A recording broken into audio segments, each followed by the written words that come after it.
Hi అందరికీ, ఎలా ఉన్నారు? నేనైతే చాలా బాగున్నాను. మేమైతే ఇప్పుడు మా పొలం దగ్గరకు వచ్చాము. ఇది థర్డ్ డే రోజు కూలగూరలు అని చెప్పాను కదా. సో ఇదంతా మా పొలం అనమాట. మా పొలంలో మైసమ్మ అమ్మవారు ఉంది. ఇంకా అక్కడికి వెళ్ళి దర్శనం చేసుకున్నాము. ఆ రోజు మేకను కోసారనమాట. చాలామంది కోడిని కూడా కోసుకుంటారు. మేమైతే మేకను కోసామన్నమాట. ఇంకా అంతా బాగా జరిగింది. తర్వాత వంటలు అయితే చేశారు మా అక్క వాళ్ళు, రిలేటివ్స్ వచ్చిన వాళ్ళందరూ. ఇంకా వంటలు చేస్తున్నారు కదా, ఇంకా మనమేం చేస్తామని చెప్పేసి ఇంకా ట్రాక్టర్ మీద అలా కొద్దిసేపు టైంపాస్ చేసామన్నమాట. నేను మామూలు అందరం కలిసి చాలా బాగా అనిపించింది. ఇంకా వంటలు అయిపోయిన తర్వాత ఇంకా అందరం కూర్చొని తినేసామన్నమాట. చాలామంది రిలేటివ్స్ వచ్చారు. ఇంకా ఈవినింగ్ వారికి అలా కొద్దిసేపు కూర్చొని టైంపాస్ చేసి ఇంకా ఈవినింగ్ మళ్ళీ రిటర్న్ అయిపోయామన్నమాట ట్రాక్టర్లోనే.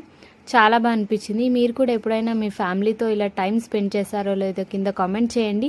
అండ్ ఈ వీడియో ఎలా అనిపించిందో కూడా కామెంట్ చేసి లైక్ చేసి ఛానల్ని సబ్స్క్రైబ్ చేసుకోండి.